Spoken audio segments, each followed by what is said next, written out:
Hello दोस्तों। एक बहुत पुरानी बात बताता हूँ। भगवान विष्णु अपनी सैया पे थे, उनका लोक है वैकुंठ लोक। तो चार पांच भाई हैं, सनक सनकादन वगैरह। वो सब कहीं भी आ जा सकते हैं, कोई रोक टोक नहीं है उनके ऊपर। तो वो एक बार जा रहे थे भगवान विष्णु से मिलने। भगवान विष्णु के दो द्वारपाल, एक जय एक विजय, एक साइड। उन्होंने रोक दिया उसको। उन्होंने रोक दिया तो उन्होंने झट से श्राप दिया, जाओ 3 जन्म मृत्यु लोक में बिता के आओ। तो तुरंत वो मृत्यु लोक में आ गए। तो उनको पहला जन्म, जैसे 3 जन्म हुए थे, एक बार रावण और कुंभकर्ण का, एक जन्म हुआ था हिरण्यकश्यपु और हिरण्यकुश का, तीसरा जन्म हुआ था कंस का और शिशुपाल का। तो हम पहले से लेते हैं, पहले जन्म में रावण और कुंभकर्ण। तो वो उनको द्वारपालों को जो श्राप दिया, इसीलिए भगवान को संसार में अवतरित होना पड़ा। तो पहले जन्म में तो रावण और कुंभकर्ण दोनों के लिए भगवान राम आए थे। भगवान राम आए तो उनका जैसे जैसे लीलाएं रची, रावण का वध किया, कुंभकर्ण का वध किया, एक जन्म पूरा हुआ, अपने वैकुंठ लोक को चले गए।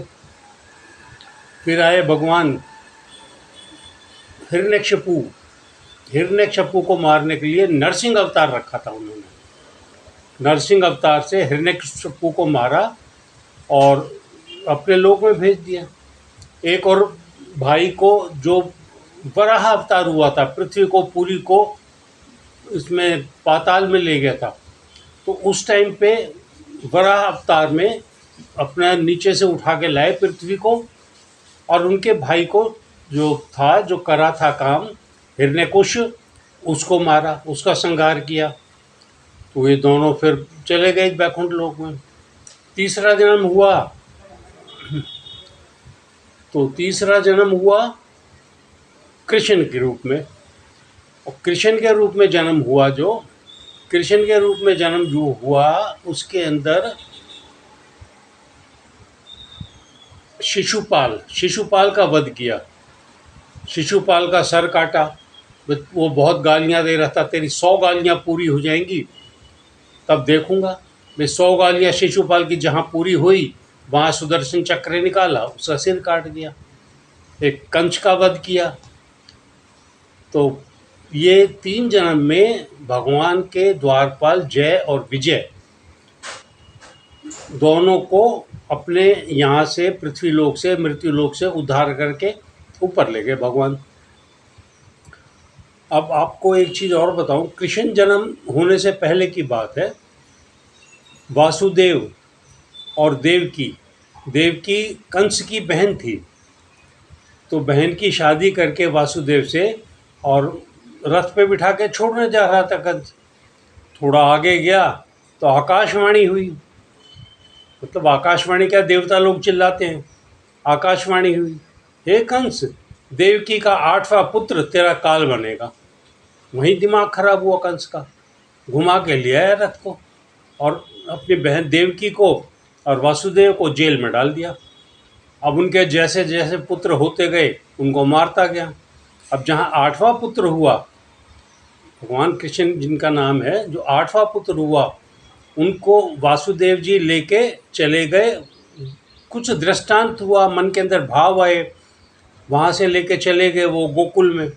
और गोकुल में जो कन्या हुई थी उनके दोस्त के, उसको लेके आ गए यहाँ पे। और सारे द्वारपाल सो गए थे, दरवाजे खुल गए थे, यमुना का पानी भी आधा हो गया था, यमुना ने भी रास्ता दिया। और टोकरे पे लेके गए थे ना, भगवान थे। यमुना भगवान के पाँव छूने को ऊपर बढ़ रही थी, भगवान ने टोकरे से बाहर पाँव निकाल दिया। यमुना ने चरण छुए और नीचे हो गई, और रास्ता दिया भगवान को। भगवान जैसे वहाँ पहुँचे, वहाँ से कन्या को लेके आए, तो यहाँ उसको कंस को मालूम पड़ा। कंस आया, वो मारने लगा कन्या को। जैसे उठाया उसको, वो वहाँ से आकाश लोक में चली गई, और वहाँ जाके बोली कि कंस, तेरा काल तो जन्म ले चुका है, कहीं और पहुँच चुका है। तो कंस तो चुपचाप रहा, हक्का बक्का रह गया, मालूम नहीं पड़ा उसको। कंस वहाँ से चला गया जब ये बात मालूम पड़ी। वही श्री कृष्ण थे जो उनके ऊपर मालूम पड़ा, जैसे जैसे कंस को भी कहाँ पल रहा है, गोकुल में पल रहा है वो, तो कितने ही उसने राक्षस भेजे, बहुत सारे राक्षस भेजे, और 12 राक्षस को भेज के और सब के सब वहाँ से स्वाहा हो गए, मृत्युलोक को प्राप्त हुए।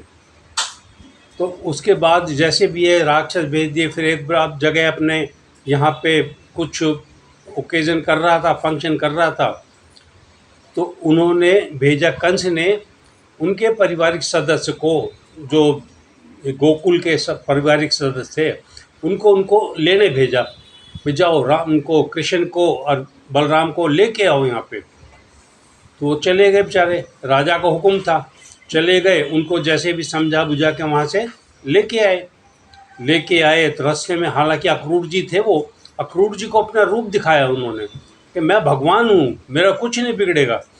तो वहाँ गए, वहाँ जाके जैसे भी जो फॉर्मेलिटीज़ थी, मल्ल युद्ध था, हाथी से चिंगाड़ना, वो करका सारा कुछ कंप्लीट करके फिर कंस को मारा उन्होंने, कंस को मारा, और कंस का जो आखिरी वो था, मार के अपने लोक में भेज दिया।